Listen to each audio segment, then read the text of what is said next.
Welcome to Fandom Power.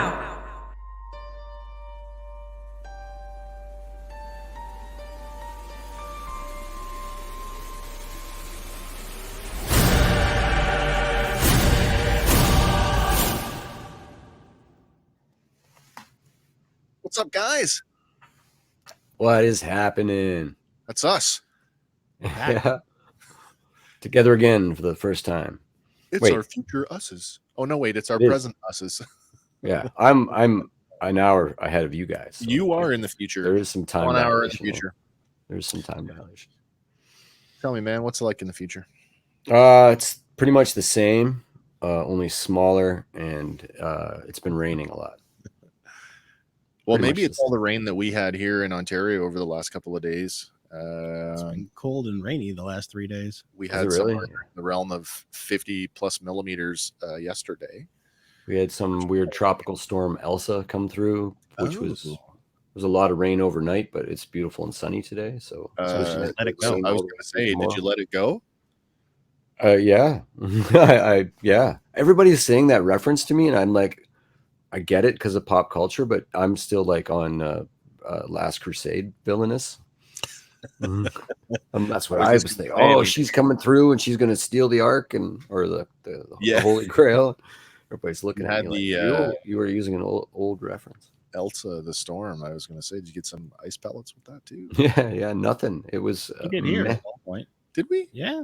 Over the last couple of days. It cut weird through like New Brunswick. It went on the inside. It was like making landfall all the way, but it never got too much gusto kind of thing. Well, it's good. I'm glad everything is well. I know, having spent some time out there, I know that weather can be very on the coast, and we're happy that everything is well for you. But let's get to this week's episode. And man, if there's one thing that this show does really well, it, at least from my opinion, is it keeps me guessing. Last week I said, we're on the road to book a Boba Fett, and today we took a sharp left. Oh man, yeah, just it's so perfectly in the center of Clone Wars and Rebels, just so like perfectly in the center. Yeah. That's exactly where we are in the timeline. I think that's really important to the whole story that we've dipped into this. That's right. But it puts us so close to other things like Sabine and just a Mandalore storyline. It puts us very close, right in those wheelhouses. When you start seeing these characters revolving around each other and you start weaving those little threads and you start looking at the connective tissue of who's connected to who. And man, there's a few gaps that are filled in this week. Things that we've never seen that have been alluded to. That we're gonna touch on this week. Almost an inverted episode too, in terms of the narrative, because one of the Easter eggs is that the Bad Batch pops up in this episode. I know, it's weird, eh? Like you get an episode of the show, The Bad Batch, which ostensibly doesn't have the batch in it for more than just a couple of minutes. So that's a different approach, isn't it? It's kind of neat, actually. It's just from a different perspective. Could be anywhere in their timeline so far too. In terms of the missions that we've seen them go on, like 11 boxes of Mantel mix. Mantel mix. This could be any one of those random missions. I don't think it's over either. I think we're going back to Ryloth next episode. Absolutely. Yeah. I finished my note sort of on that. If this is a two-parter, I have some predictions for even if it's a multi-part. However many episodes that they want to put into this one, we know that come the end, which I suspect will be the end of this arc, there's going to be some tragedy. Definitely. There is one way to determine the time scale, though. What's that? And it's Omega, because she is sporting her bandolier. She's got the electro bow. Oh, that's right. And no comlink. Right, so we know it's still linear in terms of what we've seen so far. For the Bad Batch themselves. Yeah, for the Bad Batch, right. No, you're absolutely right on that. So this week, as we've sort of alluded to, we get a major Star Wars Rebels connection. We get a little subtle nod to the construction of the Death Star, and we get some more insight into just how cold, calculating, and ruthless the Empire really can be. This week's episode, it's called Devil's Deal. It's episode number 11. Debuted Friday, July 9th, 2021. Has a runtime of 24 minutes, 53 seconds without the credits, or a whopping 28 minutes if you want to sit through the multilingual versions thereof. I like that number. I know. The last couple have been 28. This one's written by Tamara Becher-Wilkinson and directed by our good old pal, Stuart Lee.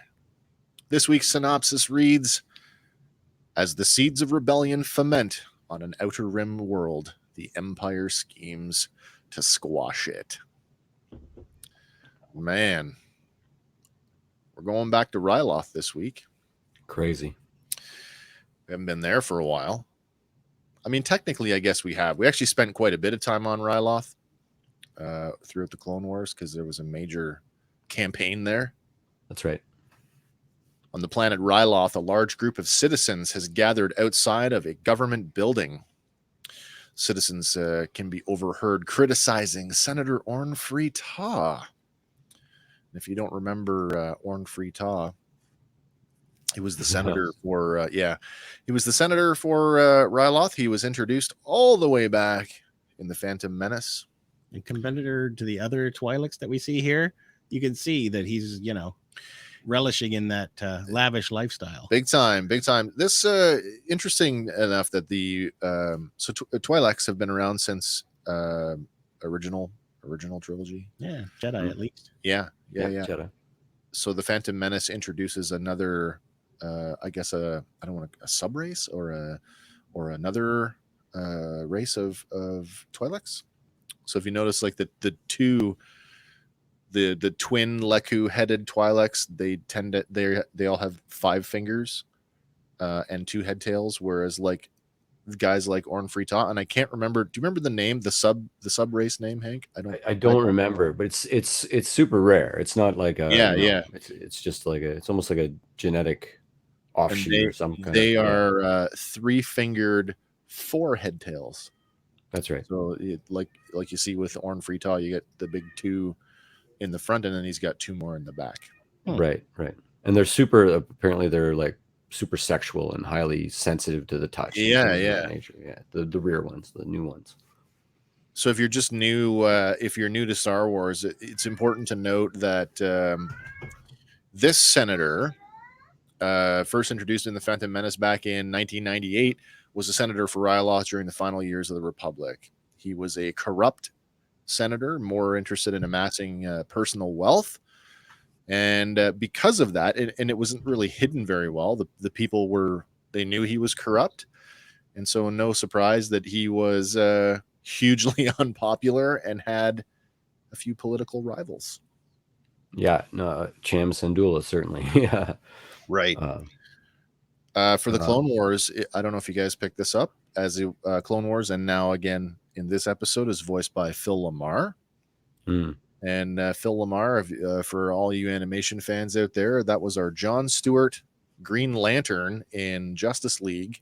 Oh, that's right. Justice League Unlimited, yeah. Also did a stint on Mad TV. Yeah, that's right. And he's the dude that cowers in Pulp Fiction. Is he? Yes.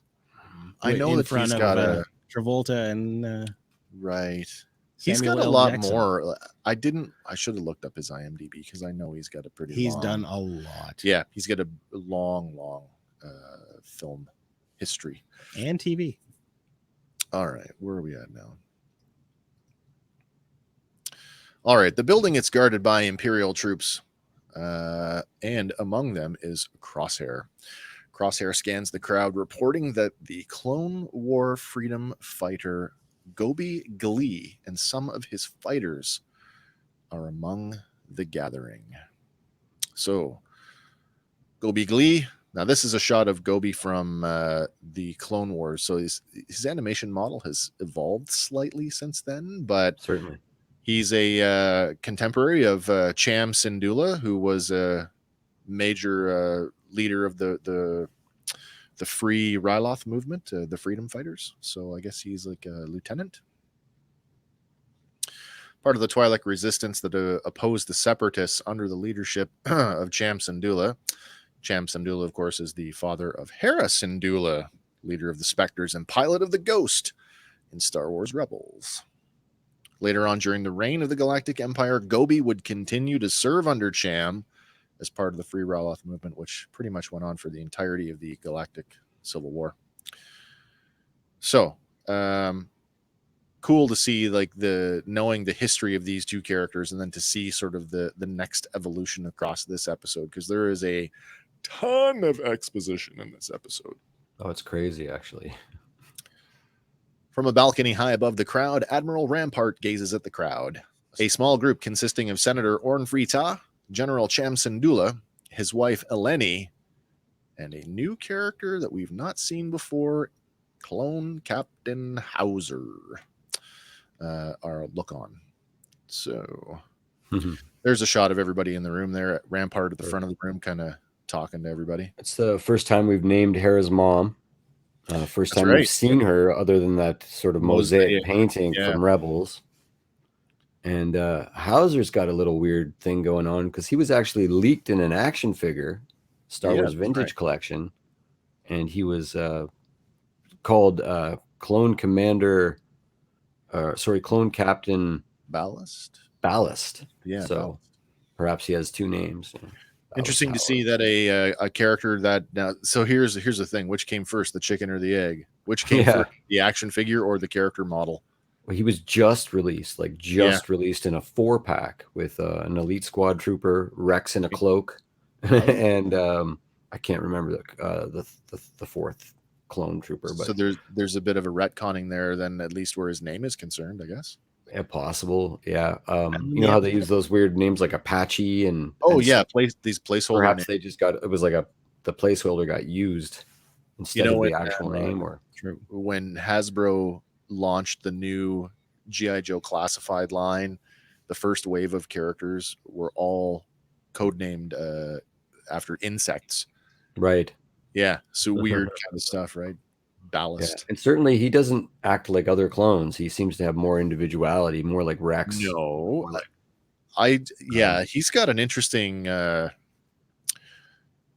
don't want to call it an arc. I mean, he does have an arc, and I don't think we've seen sort of the end game for him. I think that's going to play out a little bit longer. He certainly has a role to play after this episode, but you know, that whole thing about that much individuality from a clone. Like, he's like ostensibly, besides the main cast of the Bad Batch, he's the only other clone we've seen remove his helmet. That's true. Rex notwithstanding, but he has. And we decided early on that was a new, like, these clones are always wearing their helmets to differentiate them as stormtroopers compared to clone troopers before. He certainly has a connection to Cham on some level, and I'm not sure if this is I kind of hypothesize this, and we'll get to it a little bit later on, but keep in mind, like, is he potentially one of those clones that Rex referenced, you know, like when he said that not many clones were immune to Order 66? It's quite possible. Right. Yeah. Because it comes up a few times this episode. Yeah, like just the way that he interacts with Cham, the way that he interacts with Hera, so like with children. Hesitancy. You get the impression he's served with Cham or under Cham for the entire length of the war. During the campaign, he's got that Rex kind of day one swagger. He really you know does. What I mean? Like, yeah. And he's got a cool scar. Cool scar. We're getting into a cool scar coming up too. That's true. So yeah, he's a new character, and as you said, Eleni Syndulla, Hera's mom. So here's the tragedy, right? Spoiler, guys, if you haven't seen Star Wars Rebels, she's not gonna make it. No, I'm sorry, it's just the way it is. And that's what I've heard some people talking already online about, how they didn't like this episode because it was all blah blah blah. And it's because it really actually you need to be reminded of the tragedy of the Clone Wars and the weight that comes with these characters because of what's about to happen next episode. It needs to be reminded for those of us that are super familiar, but it needs to be for the new fans to know what's about to happen and the weight that it has. You need to establish something with these characters. For everything that, you know, was wrong between Hera and Cham in Star Wars Rebels, and they did not. I mean, we don't even see Hera or Eleni in the Clone Wars because they were underground, like quite literally underground during the campaign. By the time, you know, we get to Rebels and Hera is one of our main protagonists, and now they try to tie her back to Ryloth, she and her father, they're apart. Yes. Well, isn't it contrasted by what we see in this episode where, you know, you take a little bit of her mom, you take a little bit of her dad, and you kind of put it in the middle, and she's kind of the best of both of them. But right, the loss of a parent, and I mean, it's no stretch of the imagination that whatever happens to Eleni, you know that Hera's going to blame her father for it. That's why. Exactly. It's not even, the writing is on the wall. You know? But it's, that being said, the writing in this episode it's spectacular. It's really, yeah. And like you had speculated there, Hank, last week about worlds that had already been on the side of the Republic, how they would react after the switch to Empire. And it's virtually identical. Laid out for you right here. Yeah. And they showed the two sides of that coin, like from the Ord Mantell and this, and they're identical. The two sides, it's a double-headed coin. I actually thought about that yesterday too, and I'm like, oh, 2 episodes in a row where the crux of the thing is, you know, 2 senators. I thought, is this a choice, a conscious decision to episode placement? Like last week's episode could have been kind of flipped around. I think, you know, Clone Wars kind of went out of order. I kind of wonder that this was a deliberate, we're going to show this one first, then this one. It really does make sense. There's a lot of rhyming stanza in terms of how that, you know, these people just have a more organized rebellion, and they're coming from, you know, an insurrection. They're ready and willing to participate, and then you see their skill level at that, and the actual birth of the Rebel Alliance right here. The actual birth of the Rebel Alliance right here.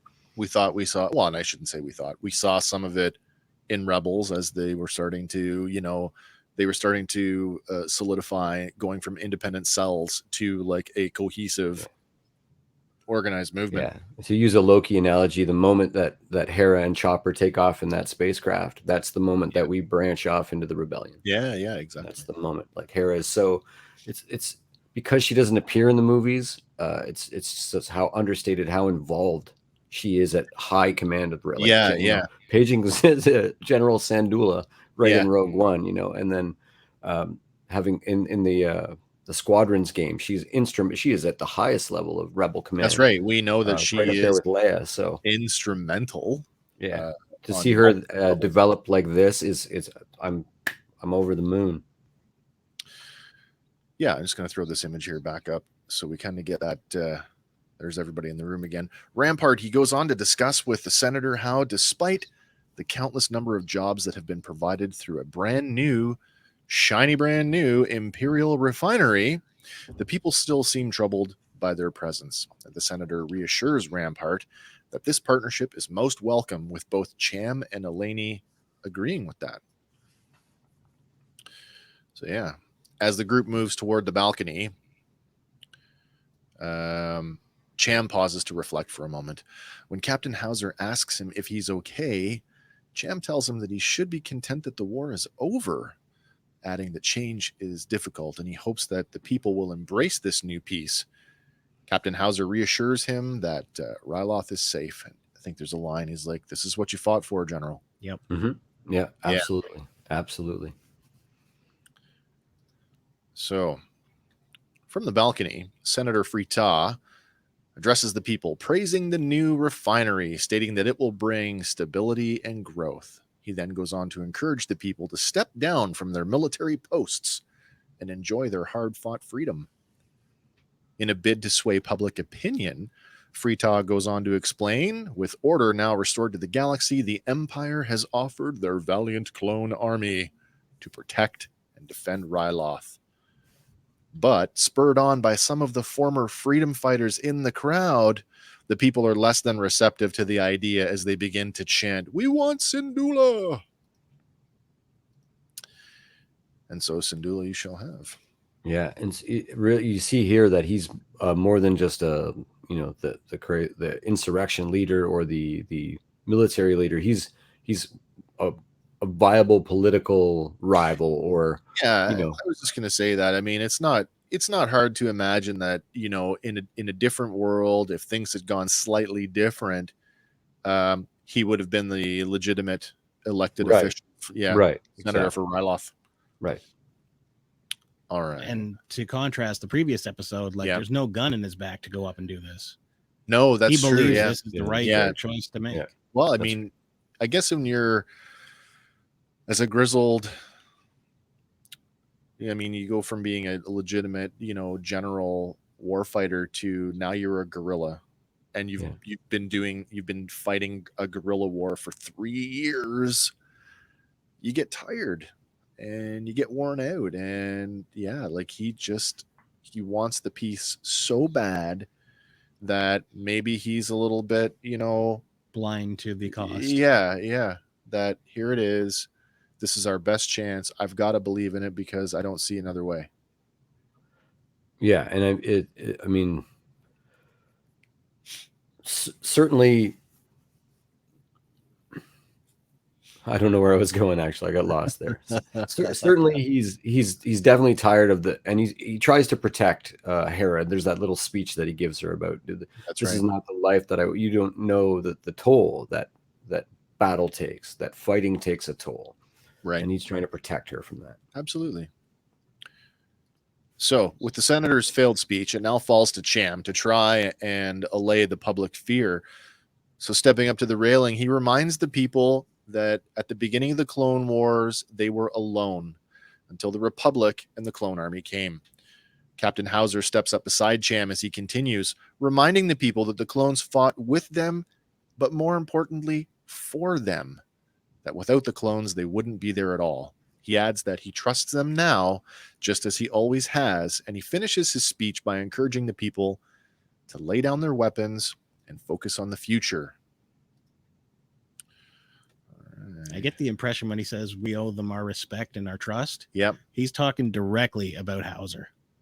I think so. I mean, a general for the entire force, but specifically Hauser has helped him. I think so. Again, that speaks to that, have they fought side by side? Yeah, shared hardships, right? Yeah. Certainly. And even if his chip is functioning normally, his the memory or the loyalty to a former leader, not being espoused is the word I was looking for. Right.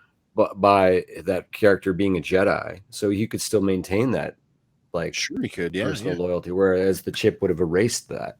Exactly. A Jedi or a betraying clone. He's going through the motions, which I kind of figured that about Crosshair too, but we'll get there shortly. All right.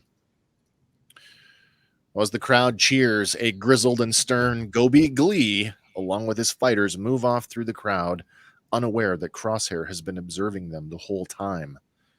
Back on the balcony, a melancholy Cham stares at the crowd, looking like he's just lost a best friend. At the same time, Admiral Rampart remarks to Eleni about what a shame it is that her daughter, Hera, couldn't be there to share the moment. But she deflects the statement by saying that her daughter has other interests. And as Admiral Rampart leaves the balcony, Eleni furrows her brow and watches him walk away. The way they're playing Rampart, I just want to slap him. It's like, why? No qualms about it. That's your villain. You can see it. You can hear it in his tones. There's something behind it. He's putting on a face for you. He's smarmy.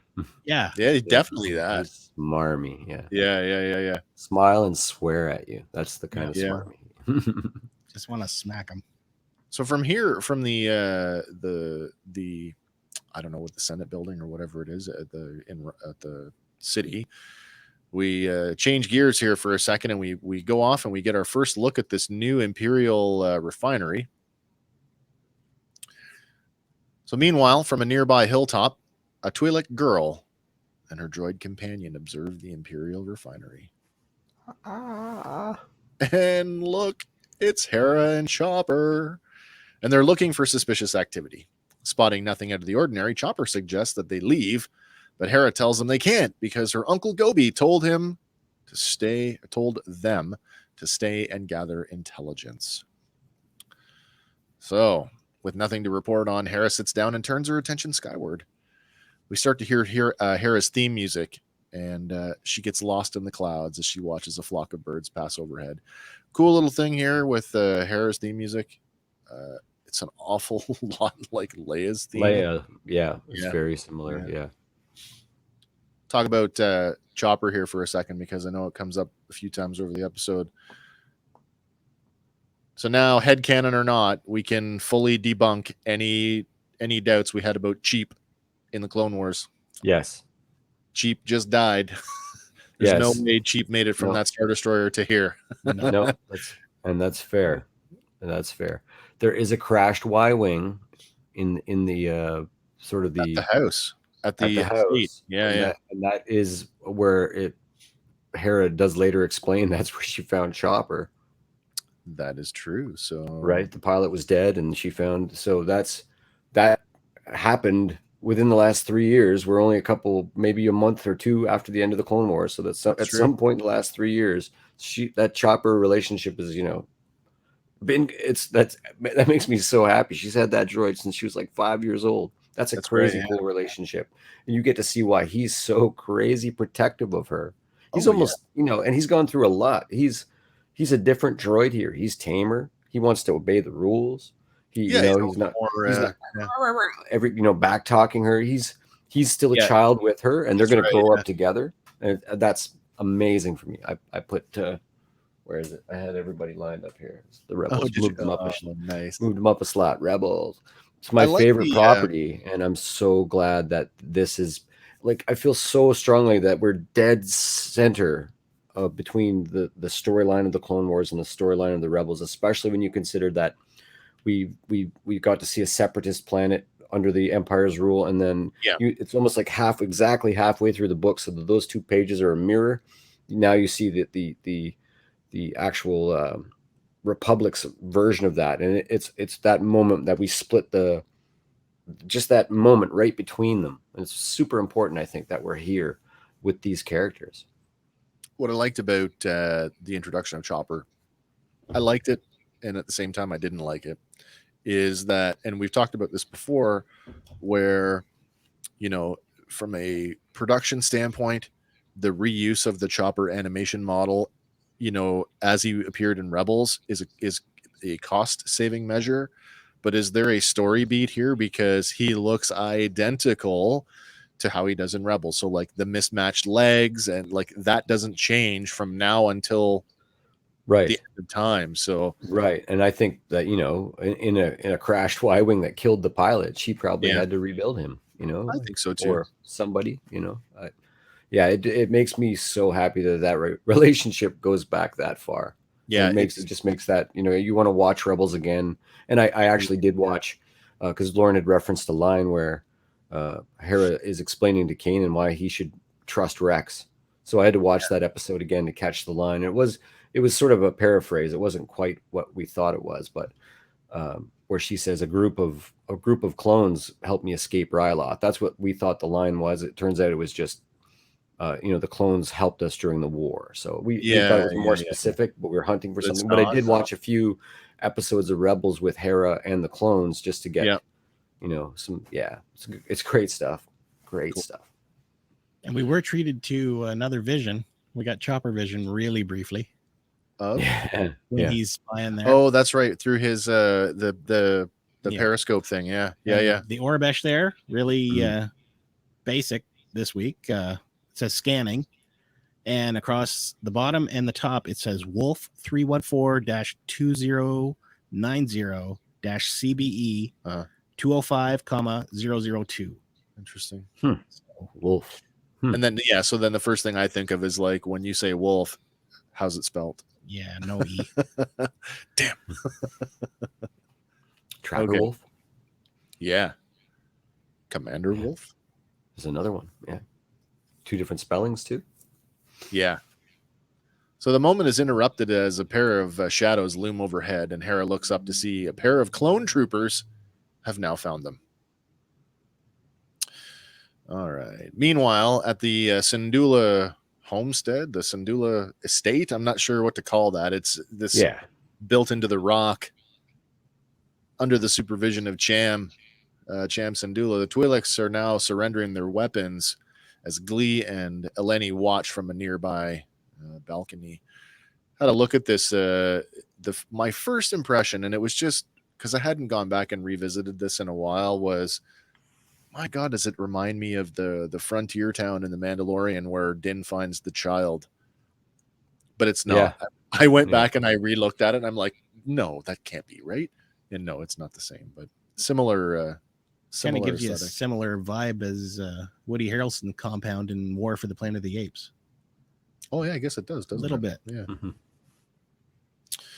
All right. Gobi says to Eleni that clones should not be the ones defending Ryloth, and he questions how Cham can support it. A question for you guys. Hera's already referred to Gobi as Uncle Gobi.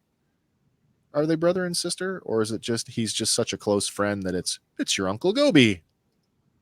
It's probably the second. Yeah, I think it's the latter. I don't know because they never reference a relationship. It's only her that calls him Uncle Gobi. They don't go listen to your uncle, or your uncle said this, or they don't reference it like that with him. So I think it's probably like a colloquial thing.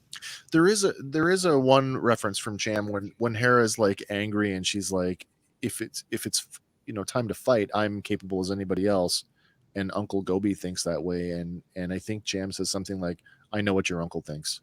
Oh, well, I know what he thinks. Yeah. Well, that's possible. He doesn't do anything to dissuade. He doesn't say, well, he's not really your uncle. He's just, a long-term family friend. But how do you weave that into the conversation anyway? Well, yeah, and make it organic, especially in the time when you have to say so much and have so little time to say it all. There's a couple glances between them that could indicate that. And also, she seems more in line with, there's a line where she says, after Hera's caught, come and tell me everything and don't skip any leave details. Nothing out. Right. So she's like, she's also wants the information for this, she has an agenda as well. And she's clearly been doing it because she says, I have my ways too. That's right. She's still a freedom fighter, right? Like, right. So she has an agenda. And so maybe there's that, she's married to Cham. So, I mean, there's the relationship dynamic that a husband and wife have. But there is that relationship that siblings also have where, like, listen, I know he's your husband, but I'm your brother and I'm sticking my neck out and I need you to do these things. Maybe they are related, and that's why she's more inclined to do things behind the scenes that even Cham doesn't really know exactly what she's doing. Yeah. Certainly she's got to be up to something to get herself next episoded. Yeah. Eleni knows, just like Cham, that the people are tired of fighting and they can't keep going the way that they always have. But Gobi disagrees with her, stating that by laying down their weapons, they're left defenseless. And he can't accept that, adding that he's already reached out to a contact to acquire more. Just then, Captain Hauser and a squad of clones arrive, escorting Hera and Chopper. All right. The clone captain excuses himself and explains that Hera and Chopper were picked up in a restricted zone. Cham gazes sternly at Hera, and she balks that they were just exploring. Moving off to the side, Hauser sympathetically tells Cham that the situation puts him in a tough spot. The situation on Ryloth is tense, but he won't report what happened as long as it doesn't happen again. And Cham reassures him that it won't. So that dynamic is coming up again. What do we think of Hauser at this point? Yeah, helmet off again. It's super important to keep harping on that. He's torn, like, so he's going beyond his programming, like Rex or like Echo.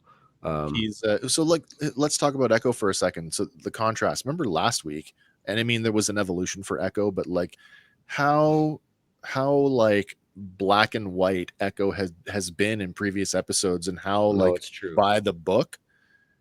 Hauser's not a by the book guy either. No, certainly he reminds me of the Gen 1 kind of clone, like Rex. Yeah. But at the same time, I think He's definitely expressing more individuality. It could be chip related, like Rex's literal statement that, some guys just had an accelerated ability to, or they didn't function properly, or whatever the case was. Some people were not affected. So, I mean, I think he'll be, if next episode we come head to head with the Empire, I think he'll choose to protect the Syndulla family. I firmly believe that, or think so too, try to help them break out. I think his alliances are more personal.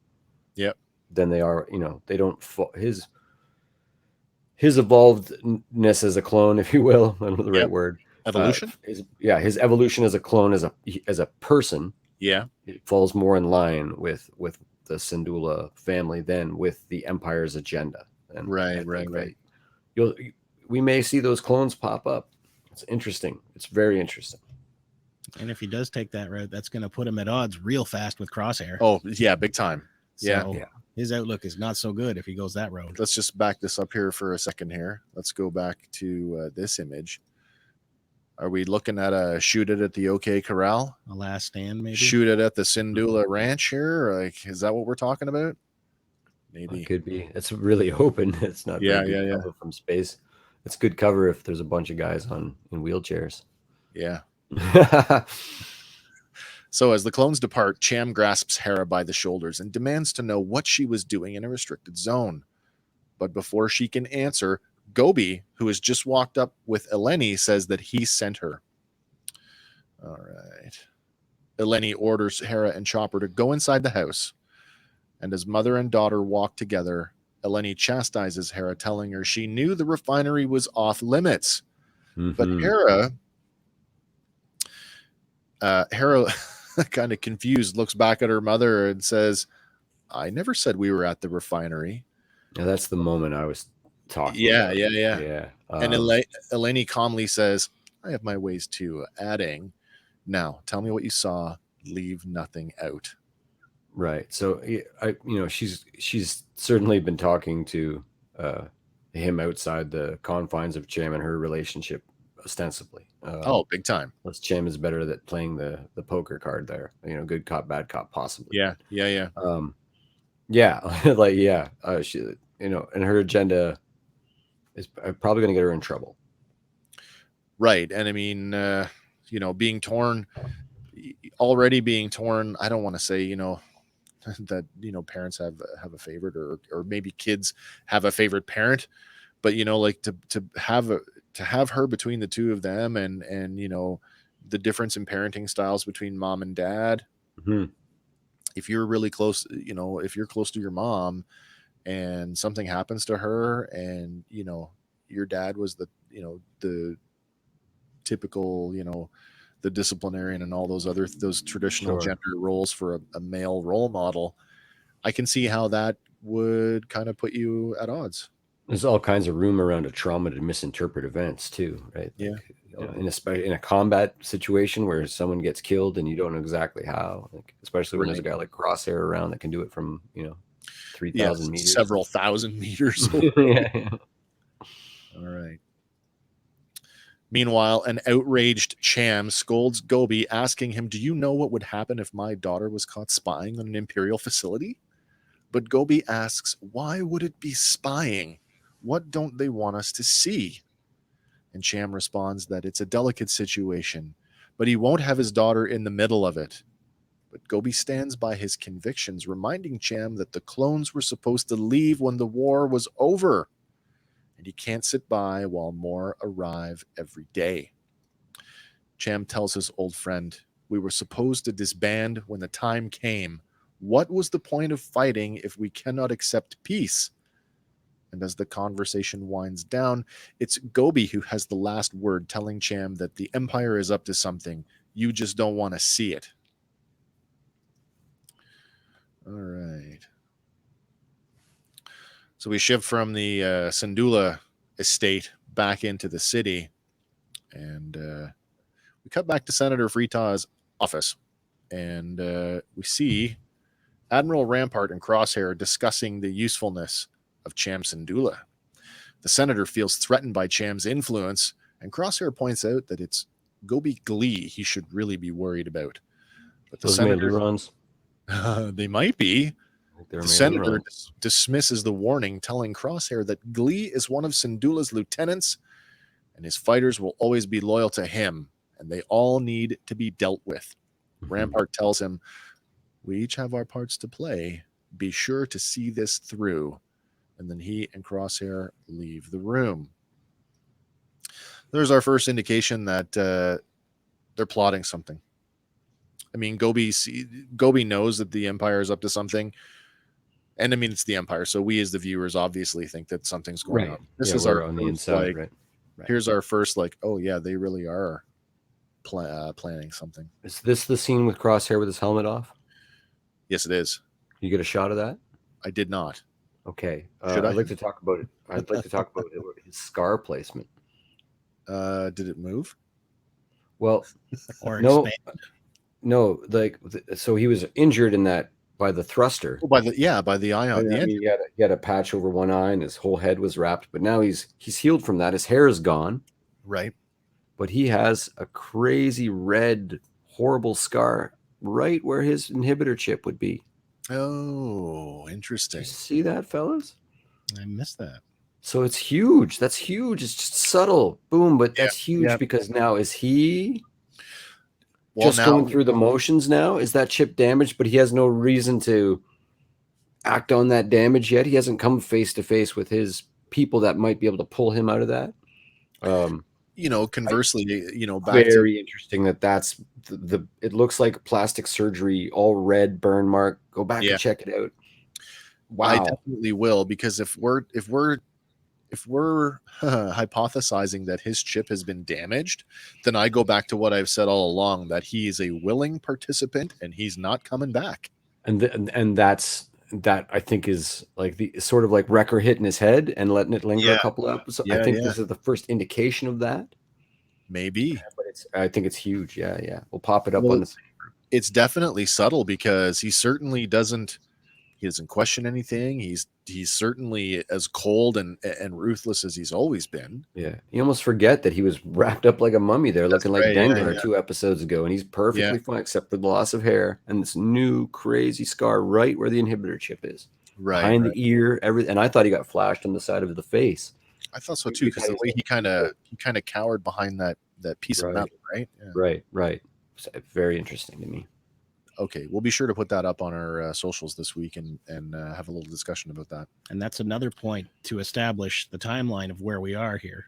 Yeah. How far from good point. We're right. Yeah, we are still linear and moving forward. Yeah, you're right. That is a good point. I mean, and Bacta does wonders, right? True. When you can stick a guy in a bath. Yeah. It might be neat. I'm going to propose now that we see the inverse of this episode, next episode, from the Bad Batch's perspective. I'd like that. I'd like to see, the how do they reconcile with being arms dealers? Because that whole they already said we're not that, right? Yeah, we're soldiers. We're not. Yeah. So there's got to be some internals going on there, right? I think so. Certainly, if we are linear, right? Omega won that card game because she's going on an arms deal with them. She won that game to Jarek. Funny that and I know it served the story for her to sit at the doorway and not get off the ship, but that whole, is she going to be the Overwatch person? She stayed on the ship. That's pretty cool, man. Back at the Syndulla estate, Cham finds Hera moping out on the balcony. As he steps up beside her, she's staring wistfully at the sky, and Cham asks her, "Do you still dream of flying?" And she tells him all the time so she can go far away from here. Cham tries to explain that his dream was for a free Ryloth, for the people to live free and in peace, adding that we have that now. But Hera rebukes him, saying the people don't seem very happy. All right. Cham says that just like Hera, all of their lives have been filled with war for far too long, but they're coming through it. But Hera refutes that notion, stating that her uncle Gobi doesn't think so. He thinks that things are getting worse. Cham goes on to explain that he and Gobi do want the same thing, but that each man's approach is different. Hera, becoming more animated, tells her father that if the people need to fight, she's as capable as anyone, adding that her uncle Gobi trusts her to do her part, so why can't he? Seeing his own fiery spirit within his daughter, Cham kneels down to face Hera eye to eye. And like any parent, he wants more for his daughter, and he tells her that fighting takes a toll on people. His hope is that she won't ever have to live a life like his, and reluctantly, she takes it all in. As Cham gets up to go, Hera lets out a heavy sigh. So there's a bit of a contrast between, getting scolded by mom and by the way, tell me everything you know, to this tender moment, with dad. Another family she's still moment. Too young to really rebel, right? Like that's still a couple years away, those early, I don't want to say tantrums, but like when you're young, that whole, like when you're a kid and you're trying to lash out at your parents and you're young, what's a common one for kids? I'm going to run away. You know what I mean? Like it's sort of in that same kind of tone. Like, my uncle thinks I'm good enough. Why don't you? Yeah. It's different because he's your uncle and not your father. That's why. This is it. Yeah. Which comes up later on, and I really picked up on that, but we'll get there. All right, we fade away from the estate and we go back to the refinery. So some time has passed because here we have a wipe transition to the refinery with Admiral Rampart giving Cham and Eleni a tour. We learn from the Admiral that the refinery is part of a Dunium mining operation, and the resources gained will be used to help rebuild the parts of the galaxy that have been affected by the war. So I have to laugh at this for a minute because I'm going to leave that image up there because I just let that sink in for a second. Rampart saying, we're going to use it to rebuild. Well, for anybody who's not familiar with Dunium in Star Wars, it was kind of mentioned for the first time, I think, back in Star Wars Rogue One Catalyst, the novel, the precursor novel to Rogue One. Sure. Dunium, the largest stockpile of Dunium in the galaxy, was used to build the Death Star. That's correct. We're going to use it to rebuild. Oh boy. No irony in that at all, is there? Yeah, that's correct. They're about to strip mine the planet and enslave the people. We know that, we know that deep into the Empire's reign, this is a female sex slaves and that's right, yeah, male worker slave class, and that they just strip mine the planet and they basically do what they do to Lothal. Yeah. All right. So, spotting a turbo laser battery, a pair of turbo laser batteries above the facility, Eleni questions Rampart about the nature of the facility, stating that she was told the refiner wasn't going to be a military installation, but the presence of troops and the defensive armaments now suggest otherwise. Rampart answers her by saying that under the Republic's jurisdiction, the planet was vulnerable, but that's no longer the case, and the Empire is dedicated to protecting the interests of Ryloth. Sure they are. Like you just said. Smarmy. He said yeah, totally. We're about to metaphorically and literally rape your planet. But you know what? We'll just do it under the guise of friendship. All right. So just then, a member of the first Imperial elite squad approaches Rampart and shoves a data pad in his face. Glancing at the display, Rampart excuses himself to address something that has just come up, and he beckons that the Syndulas show themselves out. Before they leave, they're left to themselves, where Cham and Eleni quietly argue amongst themselves about the perception of Imperial interests. Cham tells his wife that he hears her brother's voice. That's me saying that. That's not them. Cham tells his wife that he hears Gobi's voice in her thoughts and tells her not to lose sight of what they're trying to achieve. But Eleni questions how can they trust the Imperials when things are being kept from them. Cham pleads with his wife, saying that they have to try. But Eleni questions, what if the Empire's version of peace is not one that we can accept? What then? Right. So this, again, the dynamic between Cham and Eleni versus Gobi and Eleni, and Gobi and Cham comes up once again. And just to clarify, the brother thing, that's me. That's my notes. That's not something that was actually spoken. It's quite possible. It's just not. But again, it's not laid out. No, exactly. All right. From there, we bounce over here to an undisclosed hangar where we see dun, dun, dun, at an undisclosed hangar, Gobi and one of his fighters are about to board a starship. And I've got a better shot of it somewhere else here. I think this one might be better. Is that any better? It's a nice looking ship. It kind of reminds me of the Slave One, like the front of it, and then it has it's long and the orientation of the ship, right? And then it has Razor Quest qualities to it, like the silver tones, and then the thrusters on the sort of rear and the bottom. It's a Rainhawk class transport. It's a cruiser. It's more commonly called a Pantoran cruiser. We've been to Pantor. It's a luxury.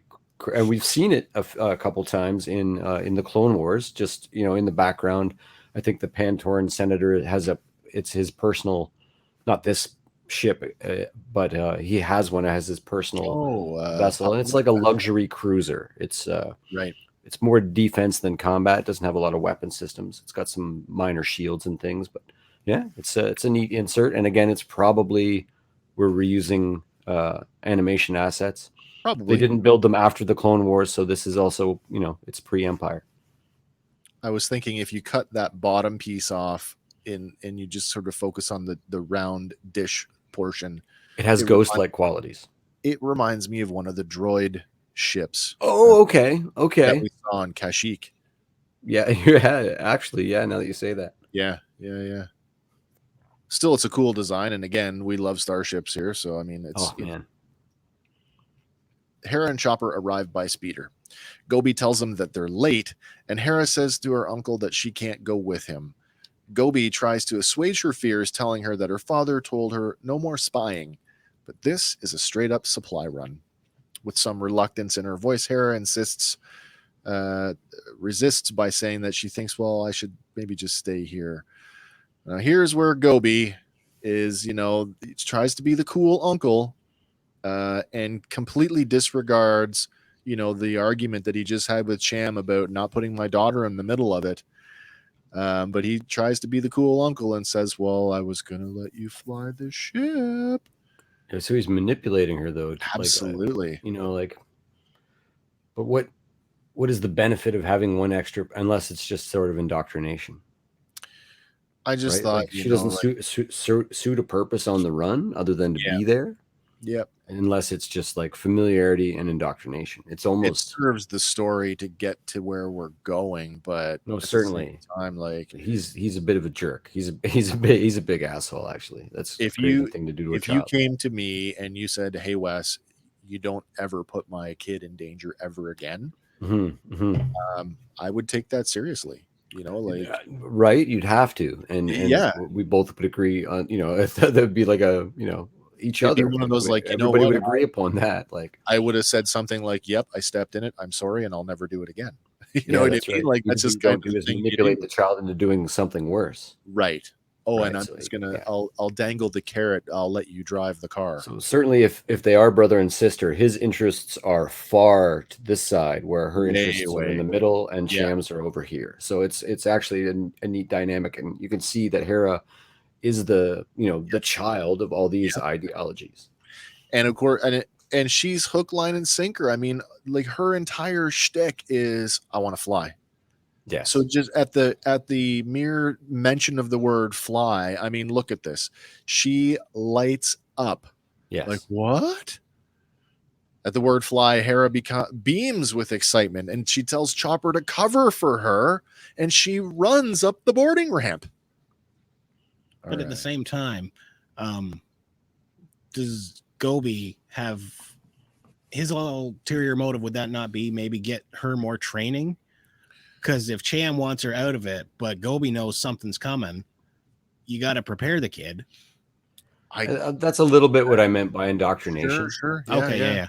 You know what I mean? But yeah, into the rebel cause or the fighting way. Like this is something that inevitably Cham's trying to protect her from, but even her mother knows you can't. If this is going to keep going, there's no way to protect her.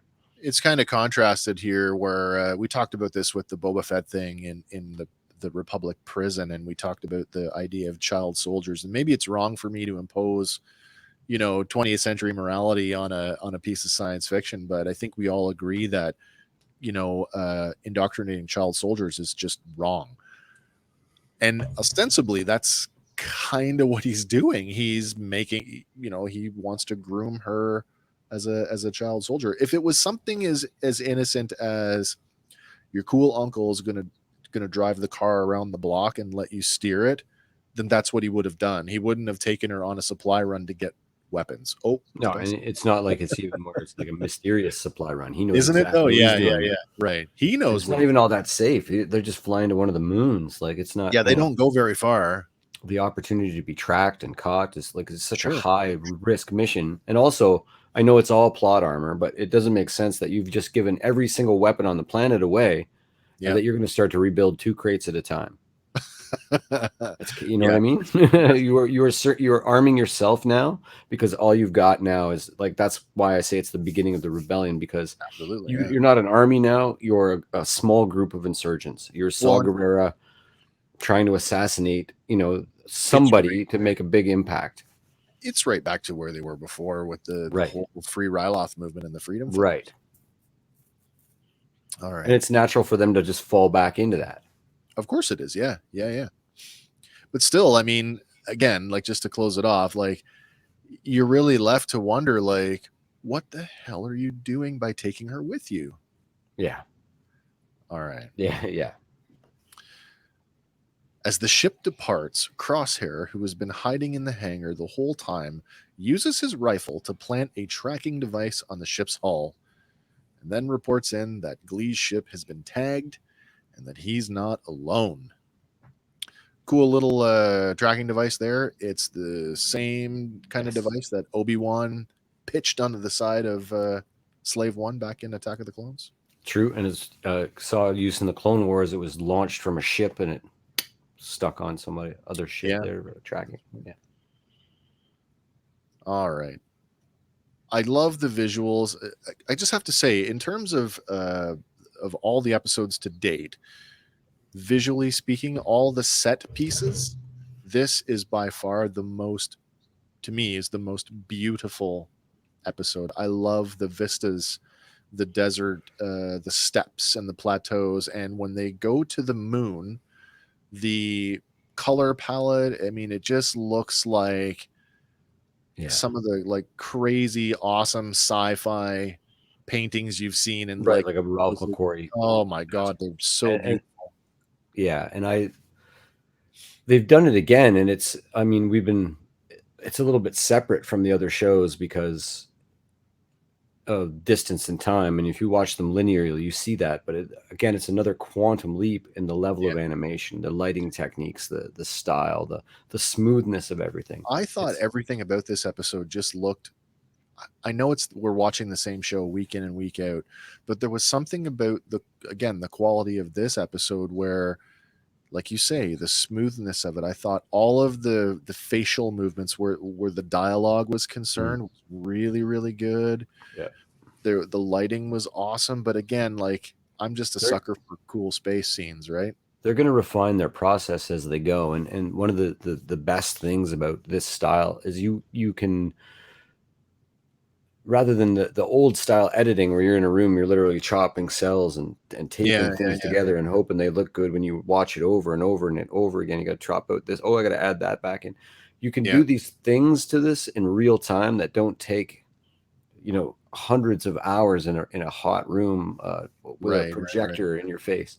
And I think that they can really, as the tech grows, you can add it in real time to so that this episode is so much better than the last episode just because we came up with this new software for lighting and implemented in real time. So that no longer are the leaps in bounds in the quality season to season. They can be episode to episode. And I think you're actually seeing like a new peak for them in this episode. I agree. Right.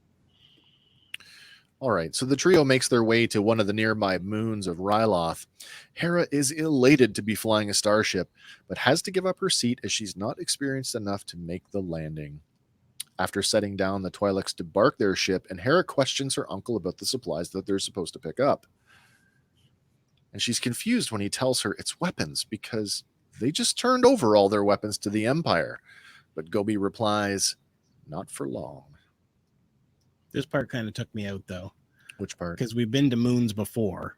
Yes. And we need like the little breathing apparatus, but this moon it's got an atmosphere. Yeah, that's part of it. I love that. I don't know. Is it just maybe it's nighttime where they landed? Maybe. There seems to be sort of a borealis on the atmosphere. There's there's an atmosphere. It's almost like this gasoline tint. This is the thing that I love about space opera and opposed to hard science fiction is we can make a world look like it has no atmosphere so that we can actually see space, but it's completely breathable. Yeah, that's right. Laws of physics? Nah. It's a cartoon. Leave it be. Yeah. In a franchise with space wizards, it's okay. All right. Where is it here? There we go. Standing at the rendezvous, the Twi'leks see another ship coming in. Hey, it's the Havoc Marauder and the Bad Batch who have come to deliver a cache of weapons. All right.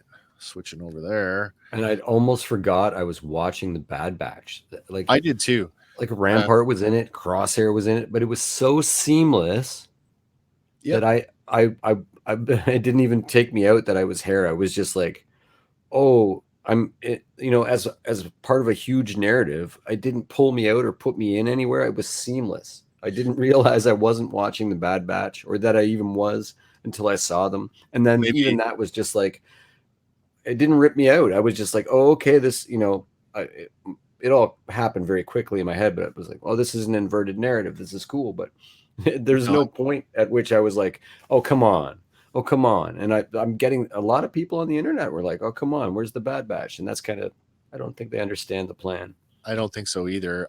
I think there's going to come a point where, the connective tissue is going to be so thick that, I've sent it out to many people who are just coming to Star Wars now, to the animated shows and are looking for advice. And I've suggested to new viewers, and I'm going to suggest it again, that if you're just watching for the first time, go to StarWars.com, get the chronological episode order and watch it that way. Yeah. Wait till this show wraps up, however many seasons we get, and we have a much more cohesive narrative between all three shows. There's going to be a crazy rewatch to watch it all in chronological order from the beginning of Clone Wars to the end of Rebels. And then I mean, now I've inserted those into my cinematic rewatches. So it's like, if I ever sit down and decide to start at Phantom Menace, it gets out of hand, because I will literally watch every episode of Clone Wars between Attack of the Clones and Revenge of the Sith. Oh, it's epic. We could be oh my God, I haven't done a total on that, but I mean at roughly 20 minutes an episode over several seasons, we're going to be days doing that one. Oh man, just even to attempt to do the entire history of things that are canon would be a Herculean effort. To be able to hit all the marks would be crazy. After confirming their identity, Hunter tells them that they've been sent by Sid, while Tech reports that they have 36 blasters and a case of thermal detonators. While Gobi and the Batch inspect the weapons, Hera walks up to the Marauder, asking Omega, who's been sitting in the doorway, what class of ship is this? Omega tells her that it's a modified Omicron-class attack shuttle, and Hera is completely fascinated. She asks if she can come aboard, and after checking with Hunter, Omega lets her up the ramp. So just before you quit, if there's one thing that's weird about this scene, it's that Gobi isn't distrustful of the fact that clones are selling him weapons, even though they're the occupying force of the... Well, I actually thought... Right? Like, isn't that a little strange? Reaction. You know what, though? Again, yes and no. I mean, we've already decided that the show could when I say only go in one direction, I mean the sense that with the war over and the clones on the run, the only place left to go is the underworld. Right. So now we're thick in the thick of it now. Does he see clones or does he just see agents for Sid? Maybe, but then you hear the voice, and that was the thing for me. And the uniforms are so similar, but I guess armor is armor. We might have to float past it. I thought it was very curious because if I'm that character, I'm bringing my intellect and my pop culture knowledge to the thing, but I would think that this is a setup. If I'm fleeing clones to buy weapons to fight off those clones, and then clones are selling me those weapons, I panic and flee there. Especially when he says things like, "I can't stand by while more arrive every day." Right. It's a little strange. So he maybe doesn't recognize them as clones, and I'll have to sit with that. Maybe. All right. So that brings us over to here. All right. In the cockpit of the Havoc Marauder, Omega runs Hera through the ship's systems, pointing out the controls for each one as she goes. Hera says that you know a lot about this and asks if she flies. But Omega tells her that tech won't let her begin pilot training until she can recite all the ship's specifications from memory. Hera tells her that specs are only half of flying, and the other half comes from feeling it. Mm-hmm. When Omega questions what she means, Hera tells her that when she closes her eyes and imagines herself flying, she can feel it. She goes on to add that the instruments might help you guide you, but you plot your own course. Inquisitively, Omega asks Hera if she's a pilot, and she tells her no, but one day. I like the dynamic here. I like what's going on with these two, and I don't know why. Maybe it's because it's, especially for Omega as a kid who's probably never had like a girlfriend.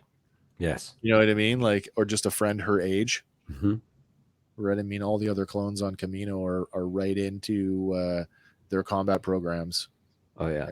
Theory was like, maybe these two will get their own show, and you're jumping off the bridge there. But no, it's certainly an interesting dynamic. It's nice for those two characters to connect and influence one another. I really like the way Hera talks about flying, like she's in tune with the Force in terms of there's an level intuitive, of, Yes. Yeah. I like the idea that, especially later on when it's like the whole like there's a moment between the two of them where it's like anytime, and the idea that Hera could conceivably now is friends with Omega, that opens up a whole new avenue of storytelling where Hera, at least Hera, if not Hera and some of the rebels, could play a role in keeping Omega away from the Empire. No, it's very true. They exchange a line of dialogue like, "You're buying weapons. Are you in some kind of trouble? Are you running? Are you in some kind of trouble?" Yeah. And I think that's huge for the next episode, because I think you'll see Omega convince the Batch that they should go back and help Hera. And not even understand why, but she's going to be instrumental in getting them to that point in the story. And I think you'll see probably the tragedy that's about to befall Hera next episode, and I think you'll see Hera's removal from that situation, and it might be the Batch that is the clones that save her. Right. I'm pretty sure that's what's going to happen. And then if you were paraphrasing about that line in earlier, that clones help them during the war, maybe it is more specific that sort of, and that's the impression I got as I was thinking of the whole big picture. Yeah. Right. Okay. So Omega proceeds to show Hera her room, and Hera can't believe that Omega is living her dream. Omega explains, well, technically it's the rear gunnery station, but when they're not being chased or shot at, it's her bedroom. And like a concerned friend, Hera asks, who's chasing you? Are you in some kind of trouble?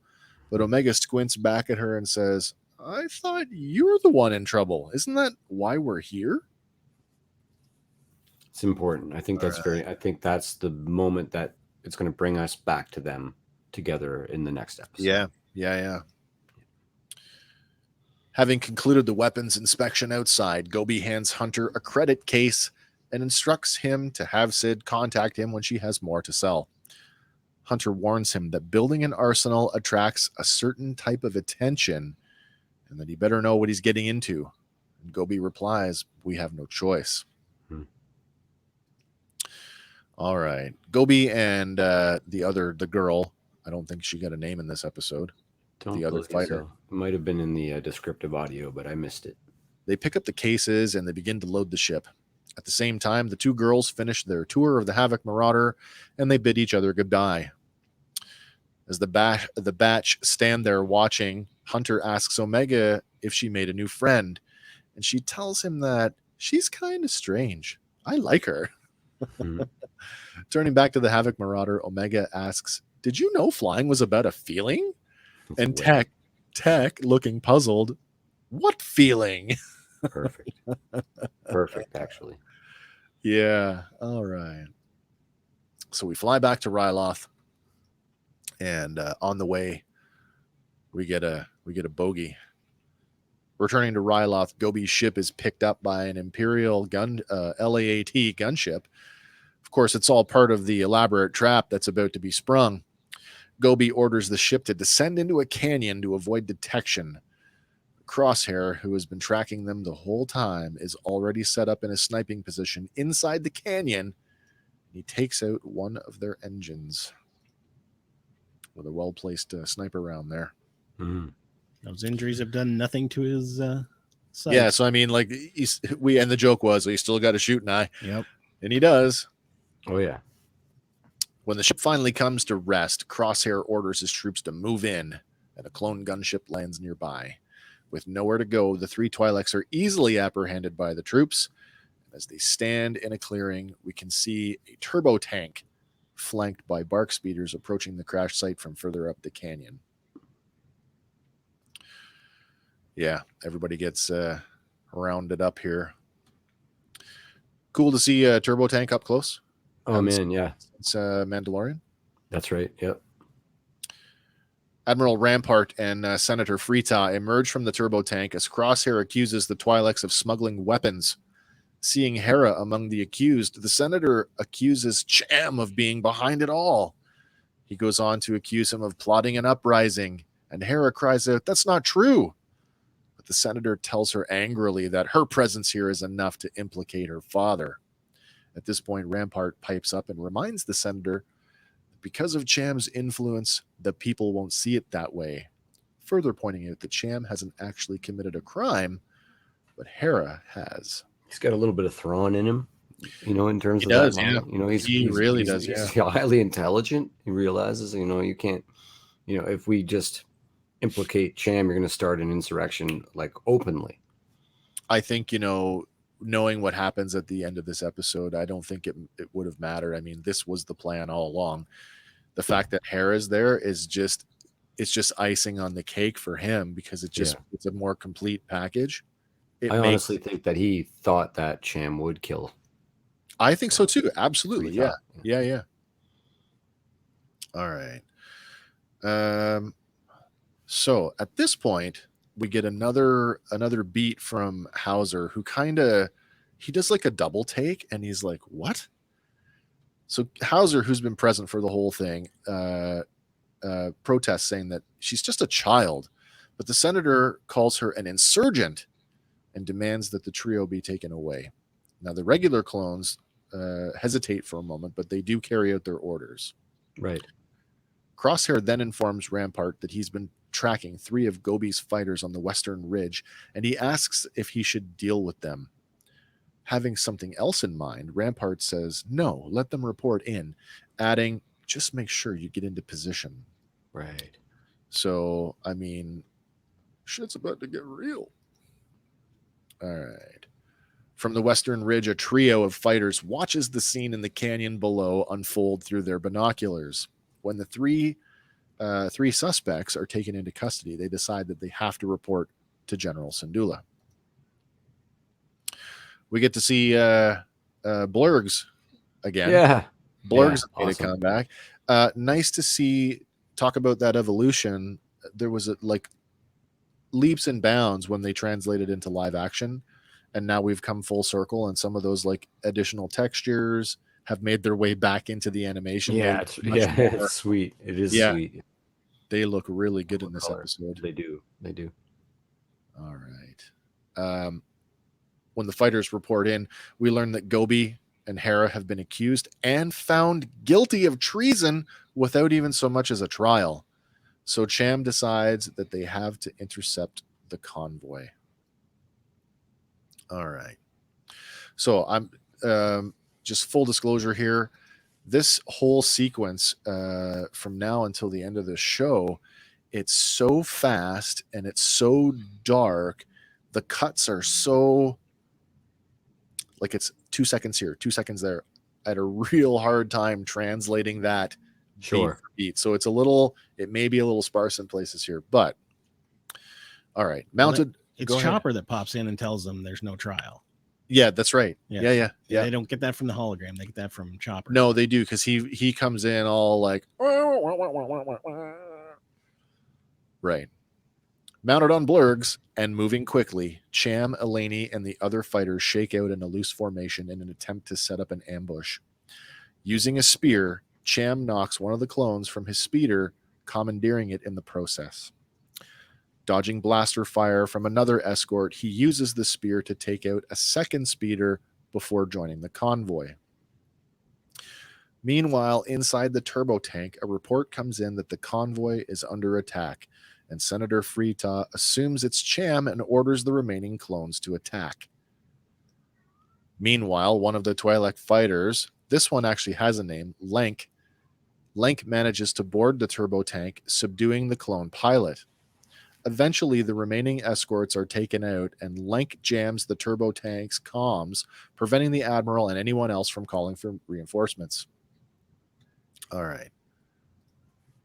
So now we go to here. With the power cut, the turbo tank slows to a halt. Inside, Senator Frita orders Captain Hauser to hold them off until reinforcements arrive. But Admiral Rampart steps up, saying it's too late for that, and orders him to signal their surrender. When Senator Frita asks, "What are you doing?" Rampart replies, "Keeping us alive." When the door opens, Cham and Eleni rush in, blasters at the ready. Hera rushes to her mother's arms. After everyone is taken outside, Hera asks Eleni, what is her father going to do? And she tells her, let us worry about that. Just then, Chopper pulls up in a land speeder, and Hera is ushered aboard. As Cham approaches the group of Imperials, Senator Frita says, how dare you attack our convoy, calling Cham and the Freedom Fighters traitors. But Cham bites back, saying, you threatened my daughter, and you accused her of treason. For years, I watched you place your greed and self-interest above Ryloth. You're the one guilty of treason. And like you say, like I thought he was going to pull the trigger when, right. Blaster to the chest. Right on the edge. That's true.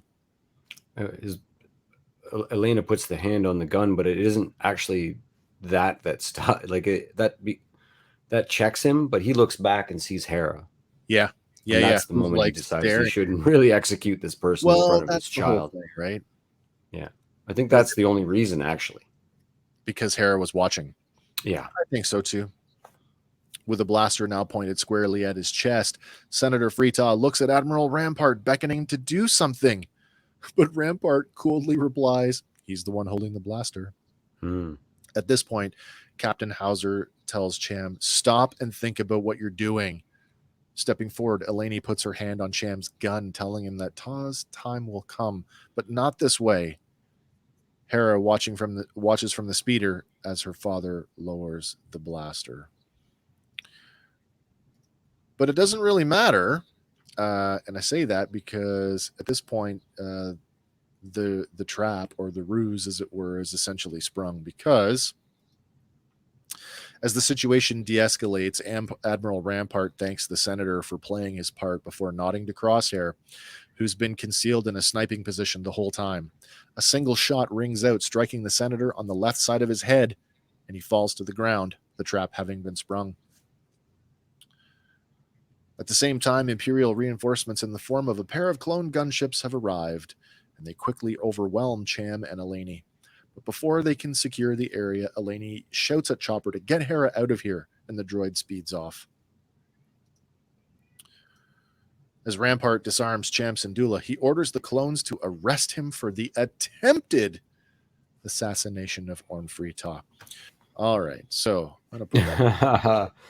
Yeah. Let's talk about attempted assassination here for a second. Pretty definitive. It's looking pretty definitive to me, too. You can't pause this, but when you watch the shot come in, it comes in from the side and not from like a grazing angle. No. Like it's like. But then you get the sort of mysterious other deaths of Orn Free-Taa here. Okay. I haven't corroborated this one, but I found one in the Clone Wars. I sent you the screen cap from the Wikipedia page where as an ally of Padme Amidala during an early Ryloth sort of insurrection, he dies in an explosion on a transport. But then we see him after that. Right. We see him. I think we see him in Revenge of the Sith, if I'm not mistaken. Yeah. And then he pops up again as sort of a major antagonist in the Lords of the Sith novel, 2015 novel, which is considered canon. That's right. And it's a bridge novel between Clone Wars. It's sort of doing the same job that this is doing. It falls between Rebels and Clone Wars, somewhere 20 BBY in that range. And Cham Syndulla is the major protagonist of the novel, even though it's from the perspective of Vader and Palpatine. Right. And in that, he's arrested. Vader tries to force choke him, and the Emperor says, "No, I got plans for him. Don't kill him yet." And they put him in a jail cell on the ship, on the Persecutor. It's Palpatine's Star Destroyer at the time. Okay. And they put him in, and then Cham Syndulla's Rebel fighters come in, and there's a space battle, and they destroy the ship, and Vader and the Emperor escape in a shuttle and crash on the planet, and then there's a whole other thing. But he's presumed dead in that when the Star Destroyer is destroyed, he was in a jail cell in there, and that's where they leave him. And now I know we're 10 years or 15 years before that. Now he's popped up, just got shot in the head. But in terms of, there's a hand wiggle on the cart when they're taking him out on the stretcher, there's a hand wiggle. And if this had been a live action show, I would have went, the actor just screwed that up. Right. But there are no accidents in animation. Yeah. That's not the twitch of someone's, that's a 5 hours making a hand do that. Yeah. And the fact that Rampart says you are under arrest for the attempted assassination of the senator is another telling thing to me, that I don't think we haven't seen the last. Something else is, Free-Taa. Here's the other thing too. Like maybe it's we could go one of two ways. You've got gravity and the hand slips off, and that accounts for the movement. He really is. Let's propose for a second that he really is dead. Sure. If you tell the people that he's wounded, mortally wounded, and in hospital, the people have no way of knowing. Right. And that, Rampart has just nicely set himself up as a regent of the entire planet. Yeah. And he could have him die anywhere on the timeline. That's right. Most impact. He died in hospital. Oh, that's so sad. But certainly, he could actually be dead at this point. I don't know. I tend to agree with you that there's maybe a longer in the novel career. He's painted as a more like he's one of Palpatine's sort of one of the inner circle. Not inner circle, but like on the periphery of that. Like sure. He is deep in the cut. Like he was when he was Shiv Palpatine and just appointed the Chancellor, Supreme Chancellor. He was one of the cabinet. He was one, and there's other things that are subtle about him. Like during the Clone Wars, before the Padme convinced them to jump sides, they were with Satine in the neutral systems. Ryloth was a neutral planet at the breakout of the war, and they stayed that way for quite a while until they were convinced otherwise. I don't think you've seen the last of that character. I think it's maybe a ruse. I'm curious to know what is the end game for this one. Of course he's not big enough character to generate this much buzz, but then neither was Moochie the Rancor. So right, and I mean, here's a guy. visually, he's made it from the Phantom Menace all the way through the war. Yeah. No, absolutely. Yeah. So Yeah. I mean, in terms of longevity, he's got some, even if it's been, sporadic. That's right. Okay. So once again, Hauser removes his helmet and steps up beside Admiral Rampart. The Admiral says that the Syndulla girl won't get very far. He then hands over the blaster that he just took from Jam, and he orders their forces to find her. He just kind of stands there, kind of staring kind of blankly, like he just doesn't know what to do. And they fly off and leave him alone in the dark. It's a weird thing to do with the commanding officer in the situation, right?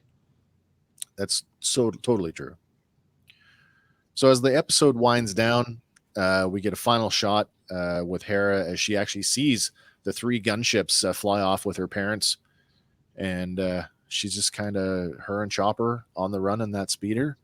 And the episode it doesn't really fade to black as much as it cuts this week. It just that's right. It's over. Boom. Yeah, slam shut. Yeah. So wow, lots of exposition in this episode, and lots of like new, new directions that we could be going in. And now, like, it's such a deviation from the path I thought we were on. I now start to question, like, we have a limited number of episodes to 5 get left. through, to get all of this kind of wrapped up. What plot threads are going to be left dangling for a future season? Like, is this?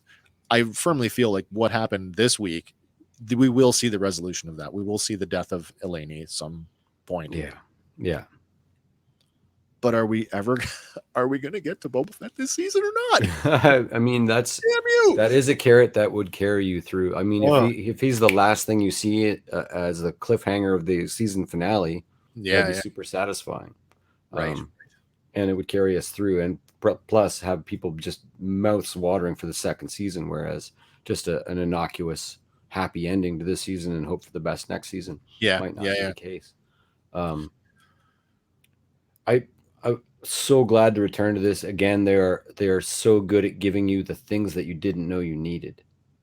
Because I got a big fan. I didn't know that I needed Teenage Hera, and I did. I really did. Oh yeah.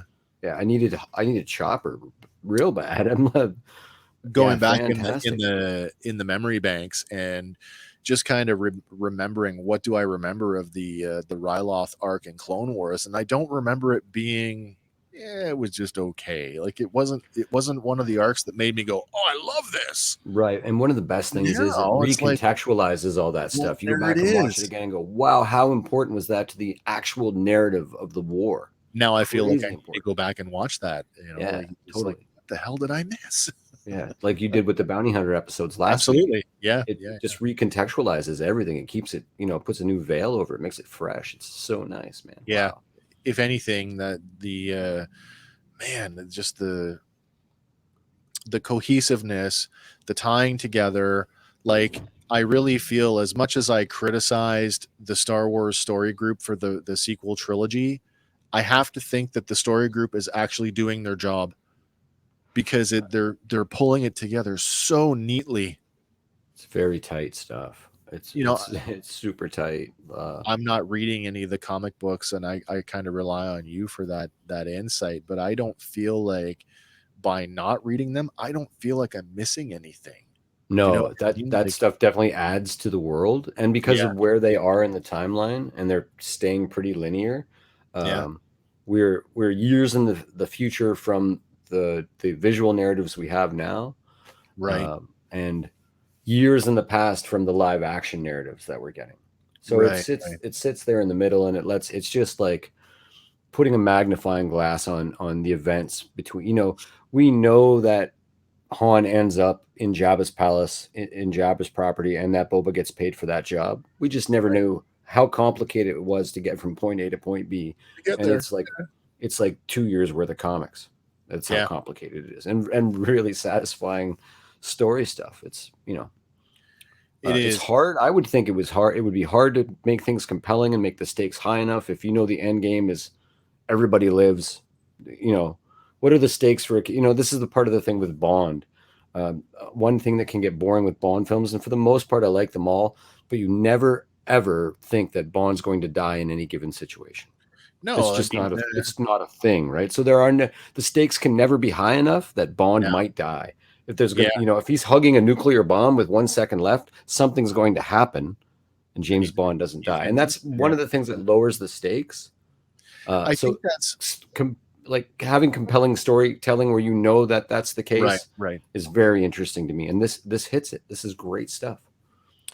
Yeah, this is by far some of the best Star Wars storytelling that I can recall, ever. If I can be so bold, ever. Hell yeah. Short of my own role-playing games where I wrote the narrative, but and it feels like these guys have played these games, or at least are in that mindset. Mindset, like what does Hera do here? I'm going to roll some dice. Like yeah. Honestly, but this is it. This is what happens when now we are at the age where the people who are making Star Wars are our contemporaries. They're not these old guys that went to film school. Well, maybe they did go to film school, but they're not these old guys that seem so like otherworldly. They're just dudes who love Star Wars. Yeah, they're fans, and that's a whole different way to approach a project. Fan of, absolutely. Well, like we've said it a million times before, and it's always worth reminding people that this is the face of Star Wars. These are the people who are making it, and not everything can be a win, but at least where animation is concerned, this is a win. Yeah, they keep smashing these things out of the park. They do. Yeah. All right, that's your episode. That is our fan batch. It's our episode 10. It's Bad Batch episode 11. It was the Devil's Deal. Mm-hmm. And I mean, that's the thing, right? The devil versus the devil you don't. And I mean, on one sense, the Devil's Deal probably points to the machinations between Frita and Rampart that we don't know the end game to yet. Hopefully, we'll see there could be some more treachery from Gobi here too. In terms of the title, there could be some more treachery from Gobi here too. He might be in on the whole thing. You know what? That's I never even thought about that. But now this would be the only viable reason to bring Hera on the missions.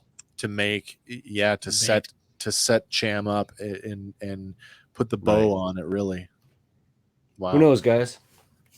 I don't know, but I'm looking forward to finding out, and we will at some point. Oh yeah. And as always, we'll be here to dive down and hit on all of the little nuances that we like to do week in and week out. Star Wars news. Any more Star Wars news for the week? I got one. We got a first look at Star Wars Visions this week. Oh, yeah. And for those of you who are not aware of Star Wars Visions is an anthology series in the same vein as the Animatrix, which basically means several prominent Japanese studios have been approached to animate, to tell a Star Wars story in their style. Everybody see the fan film, the TIE Fighter fan film? Yes. So, I mean, finally, I like anime. I always have. Hey, Robotech fans, right? So the fact that this is getting made, you can't tell me that Japanese style of storytelling doesn't lend itself to Star Wars, considering how much of a influence the Seven Samurai and some of the other Kurosawa films have been on Star Wars from the get-go. So a few years back they did a Star Wars manga, and reverse order. There was an English translation. It was beautiful. It was so beautiful to see that energy and that style of storytelling. Was it black and white? It was black and white. It was black and right to left too. Yeah. Yeah. That fantastic. I have a hard time wrapping my head around. Yeah. All right. Well, that's it for me, guys. Any more? Just that the Black Series figure that got leaked. Well, I guess there was a few, but the Carson Teva. Do I want to? I can get a shot of that. Just give me a second. I mean, that makes me super, super, super happy. And the fact that I can't get to a pulse count to save my life. I hope it pops up somewhere. I hope that it appears in a regular package. I hope it's a gateway to Kim's Convenience. I hope. Yeah. The Armorer. The Armorer had 2 releases like that. Had a regular release. Oh my god! And a deluxe release, which the deluxe release made it to some Toys R Us in Canada. I didn't get a copy. It did, but I heard that it did. Yeah. So just a second here. I've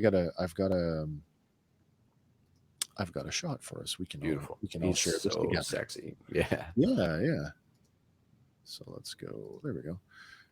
Here's a shot of Trapper Wolf.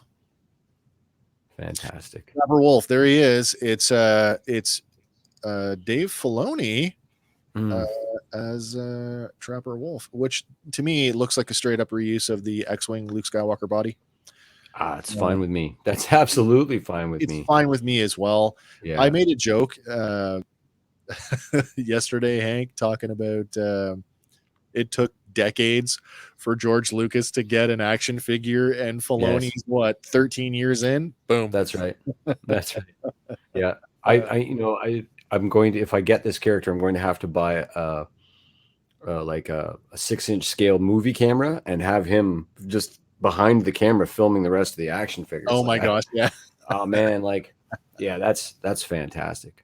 So then the other thing I said was, if we're getting a Trapper Wolf, that does put us like one step away from an official Carson Teva.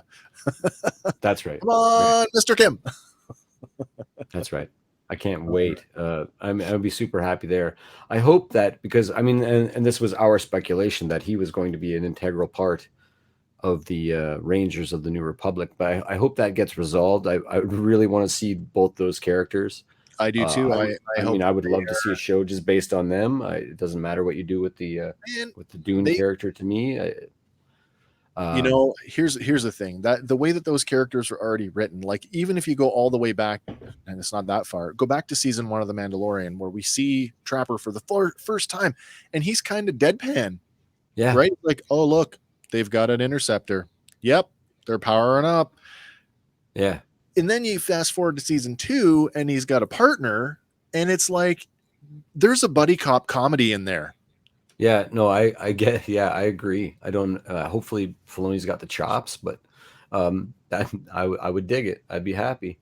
In the vein of Chips, we could just call it Rebs or something. Like just the two of them as a buddy cop thing. Right there. Ponch and John. Favreau's got the chops for it. So. Of course, yes. Put him at the helm of that one. Yeah. I think he'd be great. I don't know if does Filoni have acting aspirations? I mean.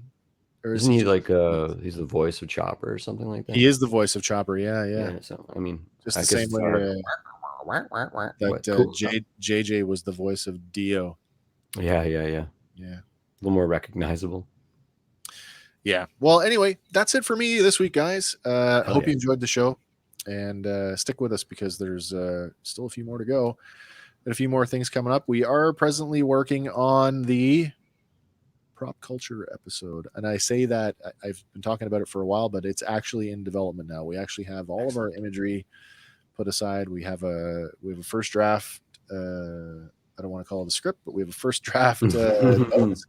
Have a first draft notes. I'm taking a second pass at them right now to put some a little more flair on it, some pizzazz. Yeah, a little pizzazz, and then nice. That should be sometime soon. I would say, I don't know. I'm not going to say, because as soon as you say it, something will happen.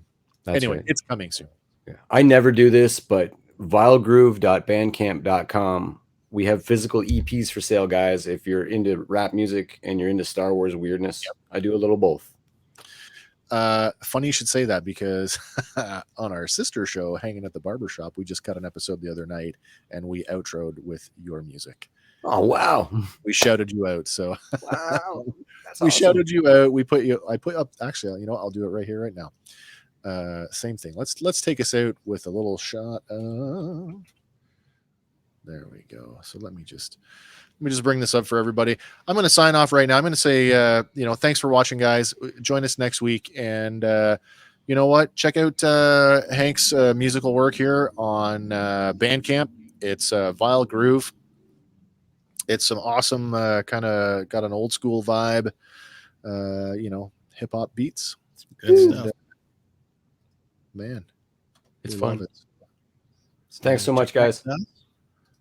All right, guys. Take us out, Hank.